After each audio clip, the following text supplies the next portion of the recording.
Hey, everyone, if you love combat sports, make sure to check out the Drew Experience on every platform. Instagram, we do lives. It's also on YouTube, Spotify, iTunes. We're making a comeback. So it's the second recording today. I had one earlier today. So make sure to hit that like, share, subscribe button. And if you live in Quebec, make sure to check out the Kyokushin Boucherville under Shian Pierre Cataford. If you're looking to take up martial art, I recommend Kyokushin. Shian Pierre is one of the best, and his team will make sure you have your needs taken care of. And with that, we're back. And today I have one of the GOATs. He's a legend. He's been on the show before, you know, and when I asked him to come back on, he said, with pleasure, because the last time he had a great time. This is a Renaissance man. Some of you might know him as an independent record producer and label owner, but he's also a successful Shihan for Kyokushinkan USA. He's a Renshi Shihan.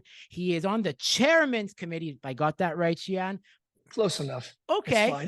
It's a lot. You do a lot. You do a lot. But he's the one, the only. Welcome back, Shihan Tom Callahan. Man, I'm excited to kick off the Kyokushin content with him. Thank you, Drew. It's great to be back. And man, you've had some good coffee this morning.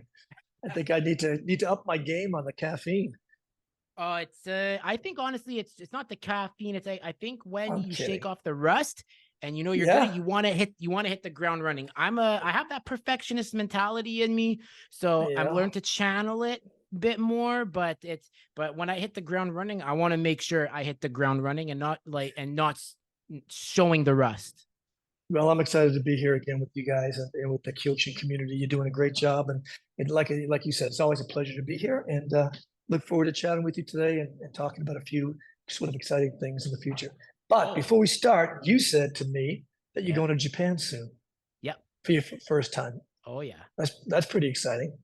I am. Are you nervous? I'm more nervous for the jet lag going there because I've been to Hawaii and it's kind of not in that same region, but it's like when I go there for whatever reason, the jet lag always hits me the hardest. That's the only thing I'm nervous about, but everything else I'm excited about, seeing the culture and seeing just what makes Japan such a unique country to visit. And you'll be in Tokyo region, I assume, Tokyo area? First week is Osaka for the IKO Nakamura seminar. And then the second week, Tokyo. Yeah. Oh, yeah. Osaka is great. They get the best food there. So, yeah, it's great. Yeah, I get more jet lag when I come back. So I just got back in end of July, and dude, I was like, it took me like 10 days or something. When I got there, you're training constantly. I was training twice a day there, like 4 or 5 hours a day. And around 4 or 5 o'clock, I just was like, very tired. I'd wake up at 2 or 3 in the morning and have snacks, do some work, look at my watch, go, okay, it's 3 a.m. I'm wide awake. Everyone that's been there will attest to this. So you will be waking up really early, and it's gonna screw you up. Yeah, but it's worth it. That's the experience. Oh, totally worth it. It's totally worth it. Yeah. Of course, that's why we do it. I'm more excited to really see for the Kyokushin, to see the homeland of Sosai and where it was invented. Sure. But obviously, I need to show my other side because we do karate, but you're amazing at music, and one of your interests is independent musicians because you really want to give them a platform. I love anime, so I've done this with now Shihan Mauricio. We spoke about this. Someone's like, "What are you excited for in Japan?" And I said, "I want to go to Yokohama just to see the Gundam factory." And so that's what someone's like, cool. That's what you're excited about? I go, yes, that's what I'm really excited for the second week I'm there. That's funny. I just had a Zoom call with Shihan Mauricio this morning. So I know you had another Zoom as well. So I had a Zoom with Shihan Mauricio and the All America's staff, All America's management team. And then I had to teach a class, and now it's you. So it's like, that's my Sunday morning.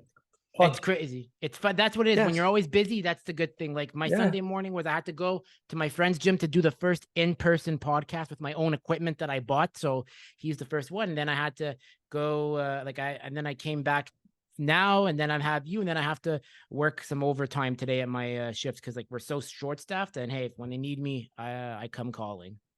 And I love your sweatshirt, by the way. Oh, thank you. It's dude, I love it. Yeah, he's my favorite. I mean, come on, him and Tyson, of course. But great sweatshirt. Anyway, thanks again. Yeah. I was gonna wear my Juice Spirits hoodie, but you know what? I think I like this one too today. So yeah, it's awesome. and yeah, no, it's awesome to have you back on. So you have been on a world tour of sorts. Like, you're telling me some of the stuff. So I have to bring it up to you now. So you said, like, let me just get this right here. I have the list here because I have it typed. Okay. You were saying that you had the Arnold Cup. Well, yeah, we can get into that. It's a little, it's sort of like this, what's going on. It's kind of exciting stuff. I mean, I spent the last 3 months in Los Angeles working. And so now I'm back here. But one of my students, Chris Benavides, Sensei, he's in Columbus. He's very involved with the Arnold sports event, right? So now we are starting to do a Kyokushin, non-denominational, non-political. Everyone can do it. And one of my other branch chiefs, Sensei Caillou, who I think you know, Sophia Caillou, she's involved with it, helping set it up too. And we're going to have some really cool people involved doing some seminars. I think Shian Samatowski and this is a whole bunch. But I can't be there, unfortunately, March 3rd, because I'm going to be in Costa Rica at the All Americas tournament. So I encourage you guys, whoever's listening, if you can, you either have the Arnold Sports in Columbus, Ohio, March 3rd weekend, or come and compete and participate in the All Americas Kyokushinkan in Costa Rica. That Shihan Mauricio and Shihan Hamid and myself and Sensei Omar are helping put together. So, and it's going to be a good one. So there's a lot to do. Yeah, to do with that. We're very excited about the Arnold because we're also going to be branching into the UK with it. And so there's going to be a Kyokushin division now. There's going to be, Kumite, Kata, open to anybody, but Kyokushin rules and all that. So that's amazing. Cool. I'm really happy to see that because, as I said, I think now that, like, I think there was one monumental event that happened last year was when we saw Shian Glaube Feitosa and Shian Francisco Fio go to the KWU. And I think that just made everyone say, it's time to come together. So I just got to say that was one of those events where I see everyone's like, they're seeing what happened there. I mean, I'm just hypothesizing, guys, just making that clear. But what I think happened is we see everyone moving around and we see people doing more together. And I think it's amazing what you guys are doing. We need to start uniting now. It doesn't matter the banner you're under. If you do Kyokushin, just come together. Let's exchange ideas. We do the same stuff. Maybe there might be some variations, but I'm on the same page as you. Well, into the AAU. If everyone's familiar with the Amateur Athletic Union, there's I don't know how many millions of members because track and field and boxing and wrestling. I mean, Junior Olympics, the whole thing. So with the AAU, I was introduced through Chris, my student, again to the AAU. We've been having several discussions about bringing a combat Kyokushin into the AAU. Again, non-political people can still be with So Kyokushin, Kyokushinkan, IFK, So Kyokushin, Shin Kyokushin, of course, all the different branches, independent, what have you. But there's just the AAU is now going to provide yet another opportunity for people that want to do Kyokushin to participate in other competitions. But it's actually much more than that. So the more I learned about the AAU, the more I'm like shaking my head saying, this is unbelievable what they do. You have unbelievable insurance attached to it. If you sign up to be a member of the AAU, it's like $30 a year. It's nothing. And you have this incredible insurance policy because of the huge pool of people that the AAU has. But then you also can become a national champion with the AAU and the Junior Olympics, which is going to be the Nationals and Junior Olympics next year in Fort Lauderdale. It's actually going to be the Nationals. And then you're the national champion, like all of the AAU. Now, we can't do exact Kyokushin rules. Yeah, exactly. So we're working on the rules right now. I'm the technical advisor for this.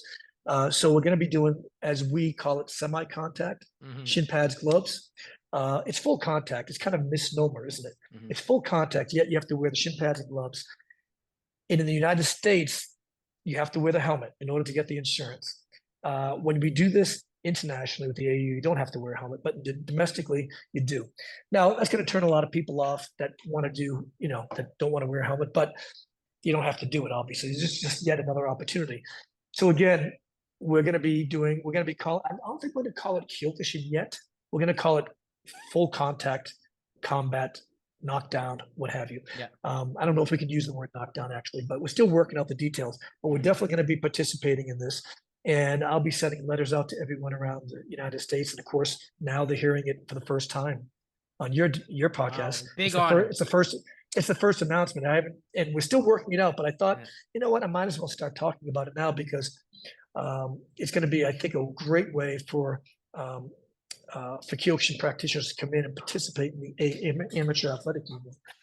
And again, they're going to be Kyokushin rules, you know, slight modifications, but basically the Kyokushin rules. And I think it's going to be a lot of fun and a ton of opportunities that will come from this.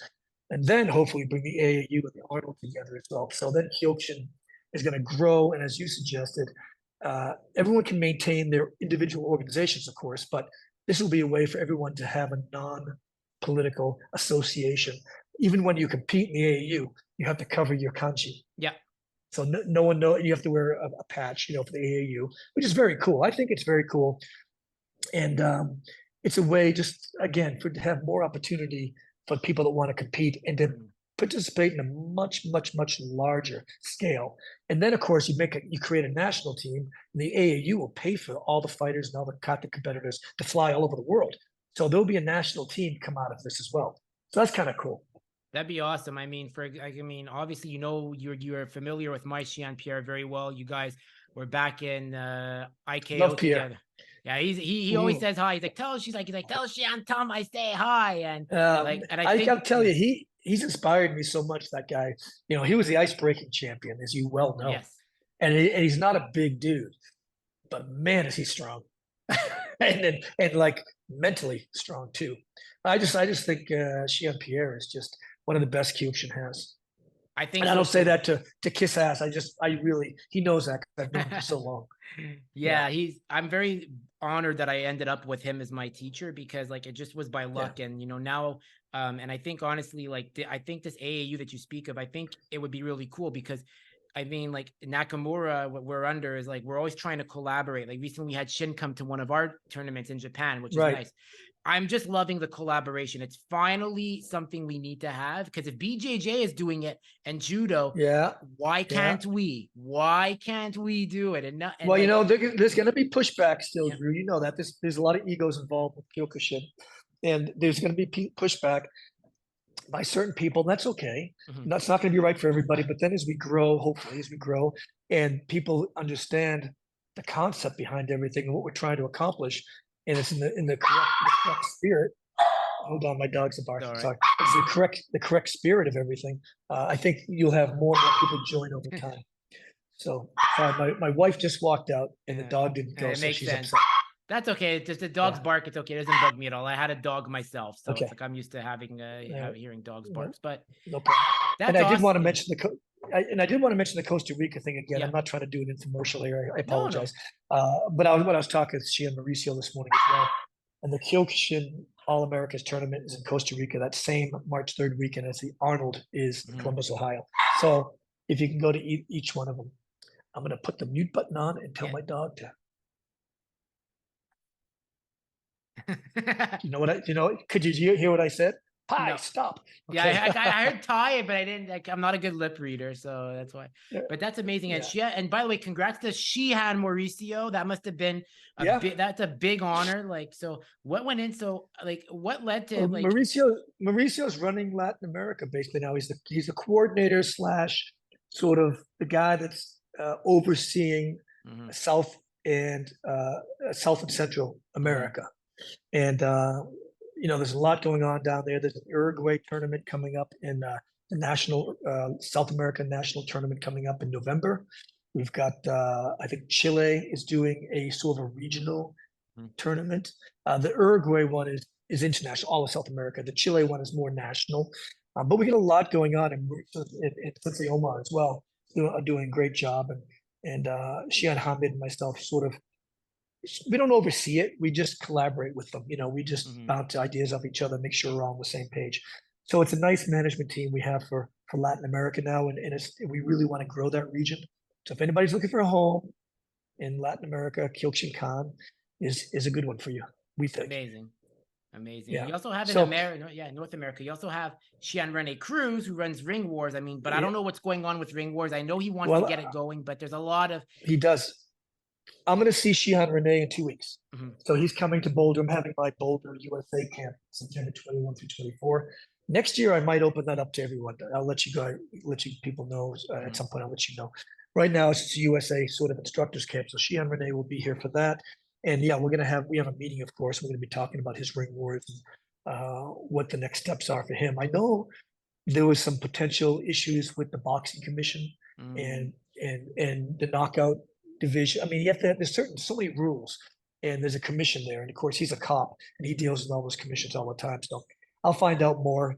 And if you haven't had him on your podcast, you probably should.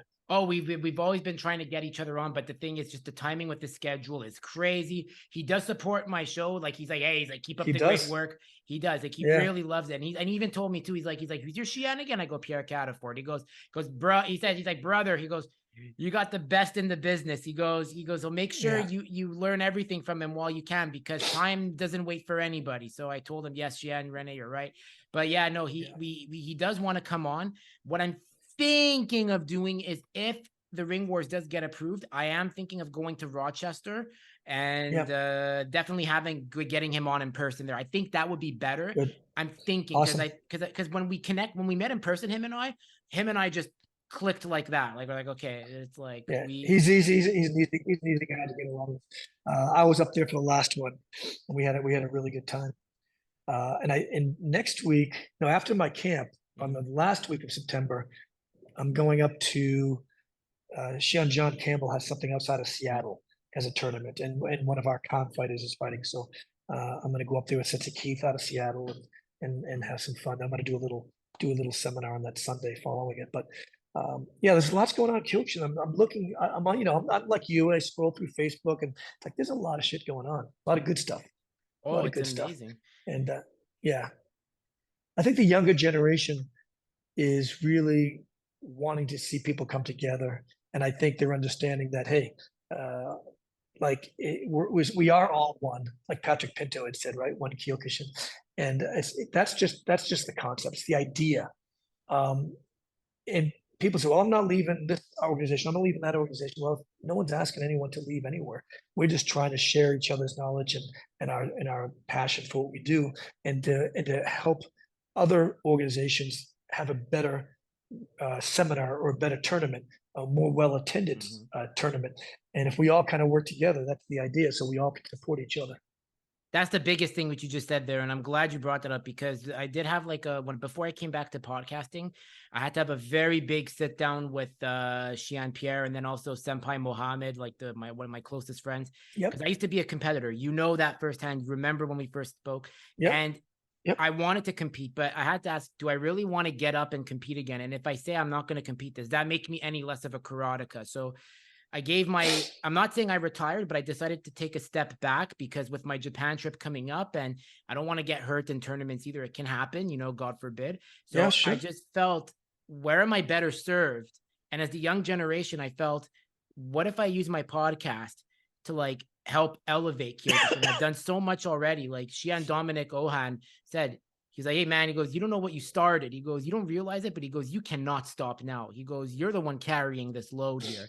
He goes, there might be others, but he goes, what you've done, he goes, I've watched your episodes, and that was like, holy crap. And you never know who you're inspiring. Like, I didn't get in this for ego. I want to just, help just talk to people in Kyokushin. And, then I realized what this platform has. And as a younger generation, my goal is to elevate it, to connect everybody, be a statesman of sorts, which Shian Pierre has allowed me, provided I keep respectful, because it's one thing to be a statesman, then there's another thing to be a POS, which is a piece of shit, for those who understand. And I don't want to be seen that way.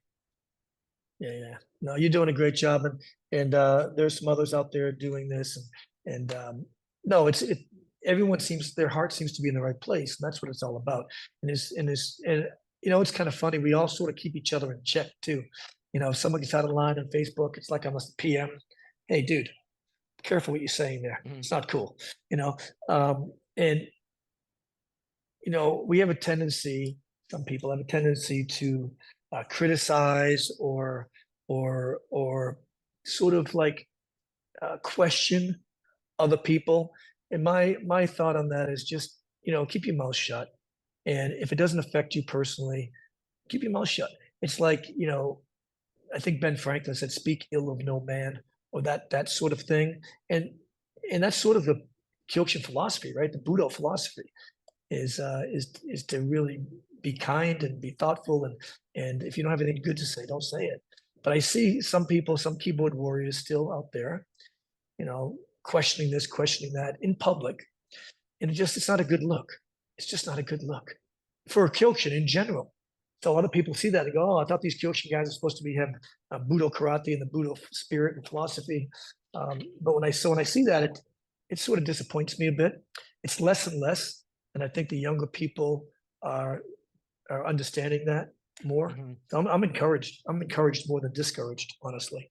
Me too. Like very too. Like I want to give a shout out to like Shian Terry Burkett, because there was one time when there was like some news happened in Kyokushin, and this random like Shodan was like criticizing me in one of my comments I made, and then Shian Terry reached out to him and he goes, "I think you should be a bit more respectful of how you're wording your messages to Drew, because Drew has done a lot. Drew has spoken to some of the legends that you never have." And then the guy reached out to me, goes, "Hey," goes, "I'm very sorry for my comments I made to you." And I said, "No problem." I said, I said, "I'm cool with it." I go, I just said to him, I just said to him, I go, "I wish you the best, but," I said, "just so you know," I go, "before you criticize, I want you to take a look at my work on my YouTube channel. You can see who I've spoken to, and then understand why the way I word stuff is like, because I understand what it's like." But he's like, "I get it." He goes, "I'm so sorry." And I said, "Cool." I just said, "I don't hold grudges." I said, "I wish you the best and in your journey." But yeah, it's good to see people hold each other accountable. You can't be criticizing. It's not Budo. Like, even if you're in a different organization, just they do their stuff, we do ours. It's just, it doesn't mean you're any less of a karateka. Yeah, I just don't. It just disappoints me when I see people sort of trolling and looking for a fight, almost, like a keyboard fight. It's like, why? Why? We should be lifting each other up and not bring each other down. In a positive, there's a way to criticize with positivity, or encouragement. I remember, just an aside, when Caillou Shihan, Sensei Caillou Sophia Miyamoto, now she calls herself. She's our branch chief in St. Louis. And I met her because I saw how active she was and how talented she was. And she had posted a kata, and the last movements were a little incorrect, And so I PM'd her and just said, and I forget exactly how I said it in a nice way, and gently. And I never do this, actually. And I said to her, "Look, I never do this, but I see how talented you are and how good you are, and you're posting this. I just want to correct one little thing on the back, on the end of this." And then she became a student, and now she's a branch chief. So yeah, and she's very talented. So anyway, that's those kinds of encouragement, not attacking, like, "Oh, that sucks, you didn't do that right. I can't believe it." Not just gentle. Be gentle. You don't know what people are going through Be gentle. in their life. Yeah. Well, when I go to Japan, when you get corrected, it's sort of an honor to get corrected, right? So I had so much beautiful time with Kaichi Royama there. I was training with him one-on-one every day before other people arrived, because I went a week early. And when he corrects you on stuff, it's just gentle, nothing angry. It's always with encouragement and love. Like when I did my kata for my 6th dan, one of my katas, I finished with Sushiho before I went into Kabuto and some other stuff. And I was so pleased because he said, "Oh, Shihan, beautiful kata." And I was like, "Oh my God, that's amazing." So I started stepping back. He goes, "Oh, wait." And then he wanted to tell me that, to make sure that I was focused more when I'm doing the movements, to really keep forefront of my mind the application of the movements, just really be focused on that. So he praised me first before he corrected me, or made me wanted me to be aware of things when I was training or doing my kata. So that's the way he corrects. And it was really a good lesson for me, because when he praised me, I thought, "Oh, great, I'm done." Started walking back. No, wait. And then he corrected me. Very, very nice way to do it. And awesome. It meant a lot. It meant a lot to me. Yeah. That's amazing. Now, other thing I want to bring up, you mentioned a karate cruise. So what is going on here? Like, are we going to be taken in by helicopters and dropped off? Okay, like, listen. yeah, I had to ask it that way. Okay, well let's hope so, but I doubt it. But so this is another thing, I'm not starting this one either, but I've been approached to help spearhead it and run it. But there are a lot, as you know, there's a lot of like jazz cruises, music cruises where the people like they pay for a week and they go to the Bahamas, they go to the Caribbean, whatever, and there's music all over the place on the boat, and you have the dinners, and you go to that show, this show, that show. It's like, and you have a cabin, different price of cabin. So what they're talking about is doing something similar for karate. You'll have a karate cruise, basically, or a Kyokushin cruise. It probably won't be just Kyokushin. It'll probably be more of a martial arts cruise. Will you have seminars all day long? You want to go to the Kabuto? You want to go to the internal arts seminar? You can go to the full contact seminar. You bring on some big people, and then maybe have a small tournament. And I mean, and there's different seminars going on. There's food, and there's camaraderie, and so that's the idea: a martial arts cruise, and it's sort of just in the works. And it could be a lot of fun. You bring your family, you bring the kids, you bring your wife or your husband, boyfriend, girlfriend, what have you. So anyway, that's the idea, but it is in the works. It's not just an idea; it's actually in the works. So that'd be kind of cool. That would be kind of cool. It'd be cool if we did get dropped in on a helicopter, like in an if we could. Well, you would come in a helicopter, being who you are with the podcast. I would basically come in. Okay, so I'm gonna say it like this. I would come in like with like a helicopter, and it's like I have my Ray-Bans on with absolutely a black hoodie, like a black muscle hoodie and jeans, and then I have like a briefcase with my laptop and my tripod, and I just get dropped down like you see in an action movie. That's what it would be. That's no other way. It has to happen that way. It has to happen. It's got to be like Timothy Dalton in the James Bond film, The Living Daylights, when the way they reveal him, they got to reveal who I am. I'm making a note right now. I'm gonna call the authorities. Perfect. Yeah, no, that's awesome. But it's amazing that you're doing this. I think it'd be good. I think because people on a cruise ship, I've been on cruises, you're just eating, you just tan, you got to stay active. And because it's so easy to get inactive. So I support a karate cruise. People got to stay moving.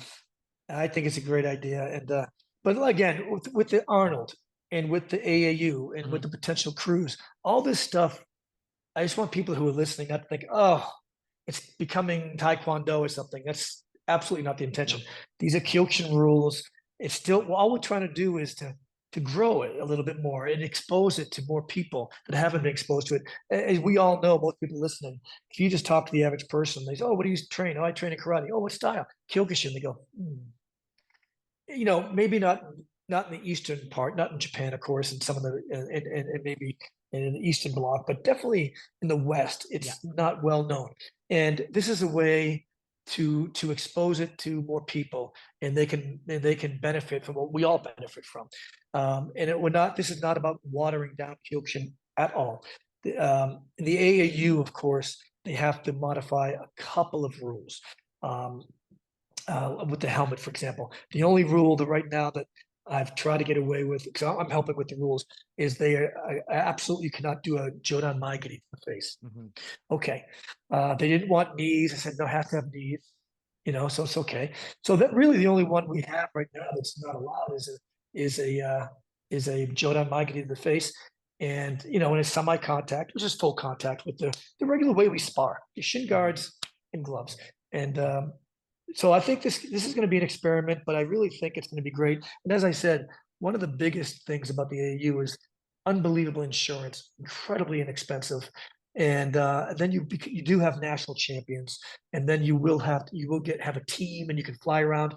And again, not to negate your own organization or not to negate the Shin-Kyokushin thing in Vegas or whatever. Everyone has tournaments, and you can those are still Kyokushin only. Traditional Kyokushin tournaments, and everyone should still attend those. This is just another opportunity with some really great benefits attached to it. I agree. I think it's amazing. So, I got to take it to LA now because you were out in LA and we saw you post a picture with your partner, Sensei Flavi, and my favorite, the one who got me into Kyokushin, Sensei Dolph Lundgren. Yeah. Well, Sensei Slavi is the USA LA branch chief and also a good friend. And I think he was on your show. Yeah, He just did a he great was. job. Yeah. And he's just an amazing guy. I'm going to see him in soon as well.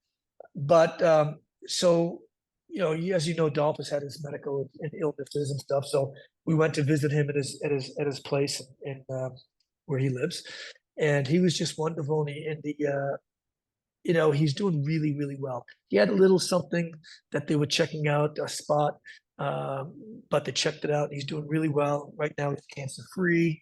He's going to be really careful, but, you know, he's really doing well. And when I come back, we're going to put the gi on and train because we didn't train this time because he had just gotten over this little liver thing. And he says, "When are you coming back?" And I told him, he goes, "Okay, we'll go train. I'll put the gi on." I said, "Excellent." So yeah, he's doing really well.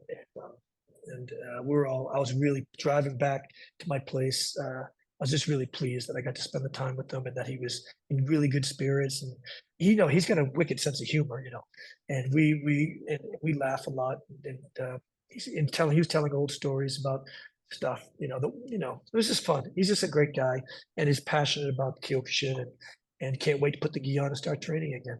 Amazing. Well, you know what's funny? Did he tell you the story that he was an extra in the Bond film A View to a Kill? Do you know that story? No, I don't know that story. Oh, he was back in the day. When Sorry. his girlfriend was Grace Jones. Yeah, so his current girlfriend, Emma, like, I mean, I'm sure Emma knows. Wife. Oh, wife, they're married now? Okay. He got married a few months ago. Good for him, man. Congratulations. So yeah, anyways, Sensei Dolph was an extra in the film of A View to a Kill. The scene where Grace Jones picks up like one of the guys at the horse stadium, and you see Dolph as like a KGB bodyguard, and that was like the one cameo he had. And I'm surprised he never told you that he was an extra. That's how he started. You know, he started because of Grace. Grace got him in the movies. And they were together, I think, about 8 years actually. Yeah, long time. So yeah, he's done remarkably well, hasn't he? And he loves Montreal too, apparently, because he's made some films in Montreal. Like I know, like there's like a neighbor of mine that owns that's known in it's in the restaurant industry. And back in the day, Dolph would visit his friend's restaurant, and he's like, "What's he like?" And he goes, "The nicest guy you could imagine. Tips well, loves the culture of Montreal. He feels like it's Europe." And I'm like, "Wow." So yeah, that's. But you know who might be a bigger fan of Dolph than you? Who? Sensei JJ. No way. Oh, dude, you got a little with you and Sensei JJ, yeah. So I was talking to him the other day. I had to send something to Dolph for him. So he's gonna dedicate his next class. He said to Dolph, I said, "Well, videotape something, and I'll give it to him. He'd love to see that." Well, it's funny. Like I'll tell you the story of how I got started with Kyokushin, because I've given dabs, but the whole story was, when I was 15, like I watched Rocky 4. Everyone's seen Rocky 4. I watched it for the second time, and then I looked up Dolph Lundgren, and then like I looked up, it's like, does Kyokushin karate? And I always wanted to take up Kyokushin, but I had a bad experience with the YMCA karate when I was a kid, and I was like, I had some bad experiences. I don't want to do it. What's it going to be like? And then, you know, I started like looking more at Dolph, and then when I started Taekwondo, I was like, I can't do this anymore, because Taekwondo, it's great, but I'm not flexible. I'm a chunky boy. Okay. I'm not. You're a tank. You're a tank. I'm a tank. So yeah, I'm a tank. And so then I looked up Dolph Lundgren again. He was on the Muscle and Fitness issue of that year. And then I saw the Kyokushin dojo that was near my house, and I was like, all right, I'll just start there. And then next thing you know, so that's how I got started, because of Sensei Dolph. Other influences too, but Sensei Dolph was the reason why I got involved with fitness and Kyokushin. Excellent. Well, at some point I'll try to get him on the show for you. Hey, let's not make. Look, I didn't. I'm just gonna say I will try at some point. I want you there, though. I want you there, because I want it to be like with you, because like he knows you, and if Slavi wants to join in, we can all get on there. That'd be fun, actually. Exactly. It would help elevate, and it would be really cool. But no, it's amazing that you're there. And when I saw that photo of you and Slavi, that everyone just looks so happy. And I'm really glad to hear that he's cancer free. You know, it's like I watched that Graham Harbinger interview, and I showed it to Shian Pierre, and Shian Pierre was amazing. Like, he was like, yeah, he's like, I heard he was sick. You go, how's he now? I go, well, I go, thank God. I go, knock on wood. Yeah. He's got the best care there is. He does. And you know, it's funny, we talked about that interview. He was so transparent and honest, and with that interview, and I talked to him about that when I was with him, and Yeah, he said he just went for it. Just decided to open up. It was good. It's amazing. What's it like in LA though when you're there? Like, because you go around a lot. Like Colorado is one way. You have your spot in LA, and back when you were in another organization, like you saw that LA team, the one that everyone talks about, the one like with Shohei and others. Oh yeah. What was that No, era I like? was no. Our dojo with IKO was badass. Man, we had a very tough, very strong dojo. And I left in 2008, but in the early 2000s, it was very strong. And Shohei was a young boy. He would come and train with us on just not all the time, on the weekends sometimes and stuff. But yeah, that whole region was really, and Shian Taku Nagasaki, who's still there, who I'm actually a big fan of his, is IKO, and we're not allowed to train with him. But one of my old students now is training with him, and so Shihan Taku and I have communicated a little bit through my old student, and so it's great. I have nothing against any of those guys, really. Yeah. Just they taught me really well and gave me a really strong foundation, and and then when I left in 2008, because Khan had allowed me to branch out and do other things. I was doing judo, jukendo with Nuri Bunasawa, and I was doing Krav Maga, and of course I was a boxer before that. So I got to expand my knowledge and then train with other Kyokushin guys that, in other organizations that just taught me a lot. And I just learned from observing and training with, and there's so many. I mean, there's so many. The more you train with other people, the more you learn. It doesn't matter what rank they are. You're learning constantly. I mean, I'm learning from blue belts sometimes. It doesn't matter. It's amazing. I agree. Like, I love that mentality of, like, especially with Shian Pierre, because like when Shian Pierre goes, I learn from everybody. He goes, especially like when, like, the one thing he really preaches to his senseis, he goes, if you have, say, an at-risk youth or someone who's like mentally, who has a bit like autism, like say Drew does, he goes, he's a sensei too, because he's teaching you how to teach them, because not everyone has the same five fingers on their hand. That's a really interesting point. That you're teaching them how to treat you and how to teach you. So it's a symbiotic relationship. We're always teaching each other. This is why the Kohai Senpai relationship is so critical in Budo. When you have the Kohai and Senpai, and the Kohai is constantly talking down or belittling or condescending to the Kohai, the Senpai rather, is condescending to the Kohai. It's not the way. It's exactly, I actually try to do it the opposite. I'm trying to be more respectful to the Kohai, so the Kohai starts to understand and learn, like, wow, when I get to that level, I want to be really kind and encouraging to other people. So if they see, you try to be a role model, and you try to teach by example. So if I'm teaching a blue belt or a yellow belt and I'm showing really heavy respect to them, they're going to respect, the yellow belt's going to respect the blue belt belt's going to respect the orange belt, and down the line, because that's the way they're taught. Now, when you have a bad teacher who's a bully, and I've known teachers like this, and they're kicking the orange belt in the head, and you're a second or third degree black belt, and you're beating the shit out of someone that's a yellow belt, it's not a good scene. Now, if there's a test and you're really pushing someone, maybe that's a little different. But I'm talking about regular classes. I've seen it many times. Even the way they talk to people, they talk to their Kohai with a tone of voice that's it's not, like as if they're up here and you're down here. Like, it's the Japanification. Yeah, I hate that. I've seen it, and we got to stop that. We got to stop it. And again, you teach and lead by example, and so it's incumbent upon the senseis and the dojo operators and the branch chiefs to really have this ingrained in them. So, because these orange belts and blue belts, I mean, we're all orange belts and blue belts at one point, and you want them to continue. You want them to continue because it's such a positive thing for everybody. But if they have a bad experience with the teacher over a period of time, they're going to quit, obviously, and then they're going to have a bad rap about martial arts in general, so they're not going to want to train again, almost like what you had, and certainly with Kyokushin. So we want to avoid that as much as possible, and we want the teachers to be thoughtful, kind, and good. And I see a lot of this as well with a lot of the teachers around the world that don't honor their rank. You know what I mean by that? honoring the rank. I mean, you get third, fourth, fifth, sixth degree black belts that don't really continue to train anymore. And so they don't keep their skills sharp. They don't continue to learn, and they get sloppy, and they keep getting ranked, but they're not teaching properly because they stop training themselves. You can't live in the past as a black belt. I've seen memes, and these memes are correct. Like, if you're not continuing to train, then you're not a black belt.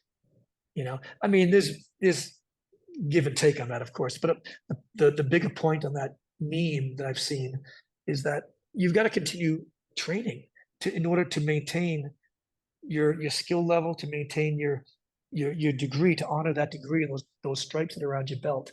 I think it's important to do that, not to just say, hey, I got 5 stripes or 6 stripes or 4 stripes on my belt, so I'm done. I'm not going to learn anymore. For me, it doesn't work that way. And I don't think I'm unique. I think most people try to honor their rank, but there are a lot of teachers, and those typical teachers are the ones that are the bullies a lot. Yeah, but there's also the ones that like are dedicated, but they take it a bit too seriously, and it's the way they talk. Because I did have an experience that's not just a YMCA, but in Kyokushin. I'll tell you more off the record after about that. And I kind of had to pull that high rank aside. And I said to them, I said, listen, because it was after like my mom passed away, and it was my first class back. And like they asked, like, oh, how's it going? And I said, oh, I just finished cleaning out my mom's apartment. It's good to be back. Well, don't bring that energy here. And I'm like, excuse me? Wow. I'm like, excuse me? Wow. So I said, let's go outside right now. And I said, drop the and I said to him, I go, and I said, I do not appreciate being spoken to like that. I go, I just went through a very traumatic experience, and I go, and this is the reason why probably your classes are much smaller than usual, because this is a relationship business too. It's not just about your rank. You have to, I said, the reason why I'm good at what I do, like I said, the reason why I get like the Kyokushin legends on my show is because I treat them with respect. I go, it doesn't matter what your rank is. I go, I said, like, I'm going to forgive this, but I'm not going to forget it, because it made me feel like, in a time when I want to be vulnerable, because at the time, like, it's like, I remember when my mom passed, like the day I got my blue belt, like Shian Pierre gave a massive speech to the class. He said he could have given up today and said, no, I want to mourn my mom's, but he came here. This is an example of Kyokushin. And he just said, he goes, you guys have the respect and energy he brings here, even though he lives far away.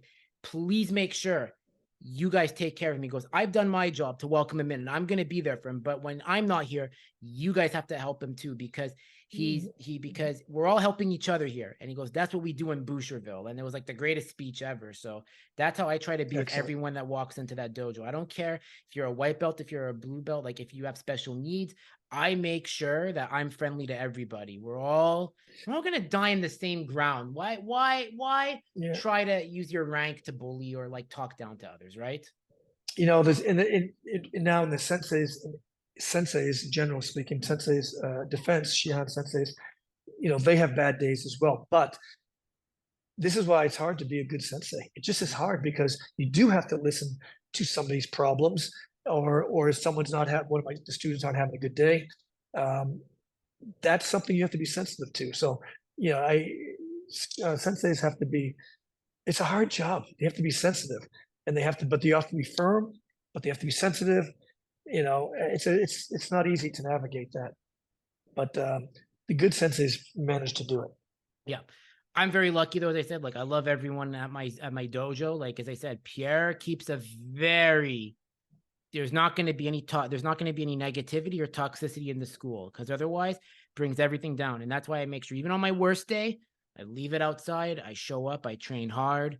And even if I have like a bad day, like even in training, I always tell myself I still showed up, and that's how I have to look at it. That's how all students should look at it. I mean, the best thing almost anyone will tell you, if you're not feeling like training, that's exactly when you should train, because that's how you grow. You grow by persevering. This is overcoming, right? This is what OS means. You want to overcome that. It's like, I don't feel like training today. I have those days too. And I'll literally walk out to the dojo and stand there inside the dojo. Then gradually, okay, I'll just do a kata. Okay, I'll grab my bow. I'll do a little bag work. And then all of a sudden you're training, and then you're sweating. It's an hour and you come back. Oh, I'm glad I did that. But you just got to you got to get in there. Yeah. It's the same way because like on last Thursday, like I took August off from karate because I put in a lot of work to get my green belts. I needed just to get my mind straight before coming back because sometimes like knowing myself, Shian, like when I train, like if I do something like over and over and over, I do get like kind of not burned out because everyone uses burned out a lot. But like I just kind of get tired. So I kind of need to take a break sometimes to just restore my clarity. And like I got back on Thursday. It was an amazing training. Shian Pierre had us do frog squats, if you know what those are. Of course. Yeah. We're doing animal. I'm starting to tell my students we're doing some animal flow movements now. And if you go on YouTube, you can see some of this work. It's really hard, but it's really good for the shoulders, flexibility. Yeah. And we're doing bear crawls. We're doing all that stuff. It's just, it's full body workout as opposed to just doing bench presses and curls. It's more functional work, right? And I think as martial artists, we do need more functional work, more yogic work, more animal flow type of work. I guess that's what they're calling it, for lack of a better term. I lift weights as well, but every time I go to the gym, I'll lift some weights and I go, oh, let me get on the floor and try doing more of the stuff. And last week we trained in the park and we did a lot of it. And it was like those frog things and crab walking and turning over. And it was brutally hard. I was exhausted the next day. My shoulders was tight. My triceps were tight. So I thought, okay, if that made me sore, then that's good. So I'm gonna continue doing it. And it's more fluid movement too. I think, obviously in Kyokushin we fight very hard, but we need to fight and move more fluidly, which is why Iken is so important as well when we do the movement in that. So I particularly like the flow movement a little more. And so in moving more in a Chinese way, more in a circular way, as opposed to a linear way. It's very true though. Like we had us do frog squats and my legs were I felt like I was carrying steel lead in my legs after like they were hurting for the past 2 days. And I still went to the gym the day after because you never skip leg day, as Arnold says. You're right. Don't skip leg day. Yeah, I don't do leg weights. I do a lot of squats though with weights. I'll hold the weight here and I'll do deep squats. I do those because I'm not flexible either that much. So it helps me open up my hip flexors. And of course, I'm 62 years old now too. So I don't have the flexibility. I feel really good still. And I really chalk it up to continually stretching and doing flow work. It keeps me malleable, keeps my joints moving so I don't stiffen up so much. That's amazing. That's super important. So no, obviously you're very good at karate. Karate is like a way of life for you because look at how it's helped you with successes. But since you also like a lot of people, like this is what I want to ask you, because we're good at what we do. I'm good at podcasting. You're amazing at karate, but you're also amazing at finding like talent in the indie industry. But it's something else you love doing. And I want to ask you, how important is it for people to have other activities and hobbies aside from karate? Because we've seen this where some make it their life be all end all, but they don't have really anything else. So how important is it, would you feel, to have other interests and activities in order to make life enjoyable? Well, obviously I can't speak for everybody, but I think as a musician, as a martial artist, you're expressing yourself, right? So if you're going to express yourself, you need other stimulus to draw upon, right? If you're just very myopic in very in your thinking and you're very linear in your approach to life, then you're not going to have a lot of things to draw upon in order to express yourself creatively. And so I think it's important to the things in your life. I know musicians as well that don't do anything except music, but then if they're writers, what are you writing about if you don't have any life experiences? So you need to travel, you need to have experiences in order to be a good writer. And in martial arts, I think it's important to have other activities, other hobbies, because you can get burnt out if you're just doing karate. You need other outlets to sort of get away from it, then come back to it with more verve, more energy.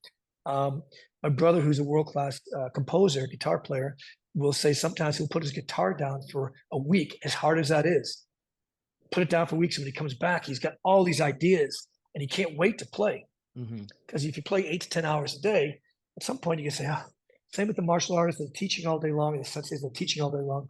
Sometimes you need to step away from it.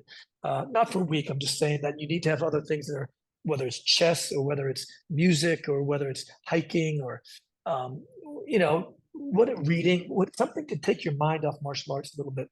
Yeah. I'm being interviewed by Hype Magazine coming up. It's a music thing. And this question was just asked to me. It was very similar about how I manage music and martial arts and how I differentiate. I said, I had to think about it for a second. I thought, I don't really, they kind of go like this. They go together because it's a lifestyle. Music and the martial arts to me is a lifestyle.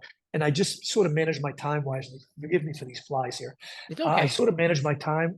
I kind of manage my time in a way that they just kind of flow into each other. So I don't say, oh, now I'm going to do music. Now I'm going to do karate. Now I'm going to, it's not like that. They just kind of move into each other, and I get done what needs to get done. But, I don't have a ton of things I do. I do music. I do martial arts. I do like to read. I do like to hike. I get to the gym probably 3-4 times a week. I'm in my dojo every day. My dojo's right out here in front of my house, so I'm in there every day. Some days I train really hard. Some days I don't train so hard. Depends, to train every day. But yeah, I think it's important to be a creative person, to have other outlets to be amused. If you were not amused, to be amused. So, you need things to inspire you. Being amused is having inspiration. So where are you drawing inspiration if you're just doing one thing over and over and over? Yeah. Where's it coming from? So that's just my thoughts. I mean, I don't, some people might totally disagree with that, but I always thought it was important. Just as I think it's important to cross train.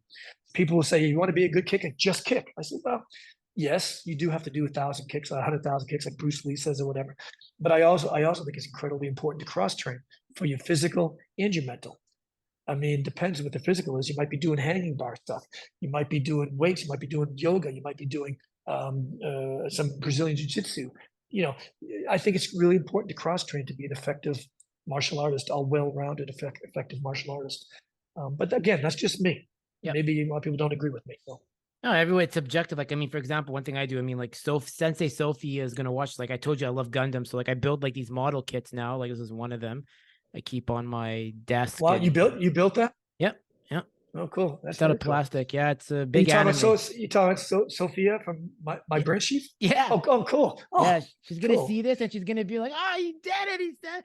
So yeah, she's gonna be very happy. No, like, and her and I talk every day, like, because we have the same interests. So that's the thing. So it's a great outlet I have. Like, I really learned, like, when I took my time off Instagram, because I took a break from everything. I just wanted to just de-stimulate a bit, and I fell in love with anime again. And like I realized, like, I need to have this outlet, and it goes hand in hand with karate, because karate is from Japan, anime is from Japan. She put the two together, and then with my podcast, so it gave me new ideas to have. And that's the thing you said, you need to separate to get those new ideas, those creative ideas. And that's where this year's August 2023 is the most important, I think, month for me. But I can see how much energy you have right now and how much passion you have.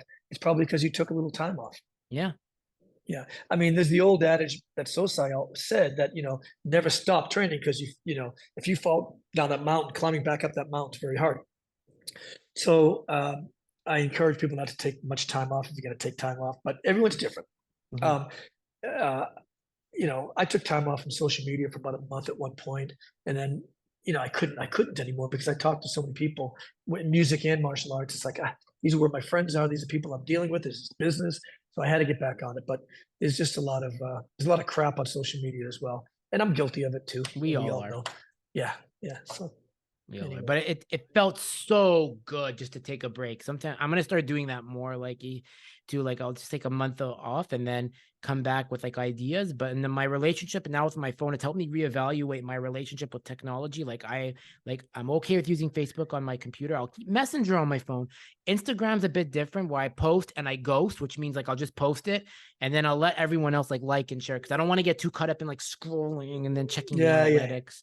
That's the crap I don't like about social media. Yeah, exactly. Well, it's part of our life now, I guess, right? What are you gonna do? It's our bread and butter now. That's what it is. We just have to learn not to consume too much of it, as the saying goes, because it's not good for us. So yeah. So, Shihan Tom, I really want to thank you for coming on again. And, so fun to do this. You being the first Kyokushin guest. Where can people connect with you, since Khan is growing and all this amazing news you're sharing today?